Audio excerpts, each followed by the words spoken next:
Ce pêcheur a attrapé un espadon d'une valeur de 500 €. Au lieu de se réjouir, ils affichaient une mine soucieuse.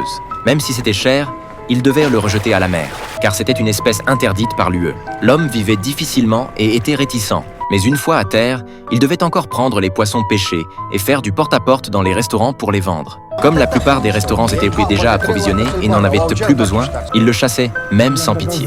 Le lendemain, Amy lui dit qu'elle ramenait leur enfant chez sa mère, car il n'avait vraiment pas les moyens de s'en occuper. En entendant cela, le cœur de Jack n'était que chagrin.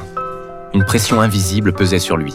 Le soir, sa femme choisit aussi de retourner vivre chez sa mère. Quelques jours plus tard, lui et son oncle revinrent au marché aux poissons. À cause de leur conflit précédent, Mike était encore moins disposé à l'aider à vendre son poisson.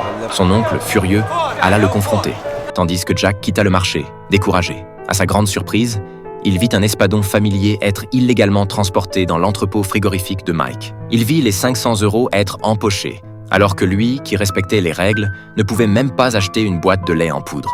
Ensuite, il retourna au marché, avec l'intention d'utiliser la transaction d'espadon vue plutôt comme monnaie d'échange, pour discuter avec le responsable Mike. Mais il trouva vite une autre opportunité. Jack découvrit que les gens ici gaspillaient beaucoup en nettoyant la chair des poissons. Alors, avec un petit étui à stylo, il transforma ce qui servait à nourrir chiens et chats en ingrédients haut de gamme. Mike fut aussi impressionné par la technique de Jack. Justement, il manquait de main-d'œuvre. Jack obtint facilement le travail de préparation du poisson. Cette nuit fut très longue, mais les revenus étaient bien supérieurs à ceux de la pêche en mer. Cela donna un avant-goût à Jack. Sa femme, Amy, avec l'aide de sa belle-mère, passa de serveuse de restaurant à employée de bureau. Elle ne lui reprochait pas de s'accrocher à la pêche transmise par ses ancêtres et voulait aussi l'aider à assumer la charge de faire vivre la famille. Mais Jack savait que cette charge ne devrait pas reposer sur sa femme. Le soir, il reçut un travail. Mike lui demanda d'aller en mer avec Will pour récupérer les poissons selon des balises. C'étaient des poissons interdits attrapés auparavant par des pêcheurs. Il les marquait, puis les rejetait à la mer. Mike envoyait ensuite des gens les repêcher discrètement pour les vendre au marché noir. En découvrant ces opérations illégales, Jack réalisa qu'il avait perdu beaucoup d'argent auparavant.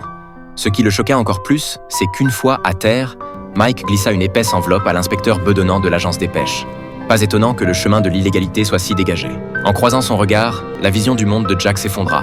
Voyant la rémunération qu'on lui tendait, il commença à demander activement à Mike ce genre d'opportunité lucrative.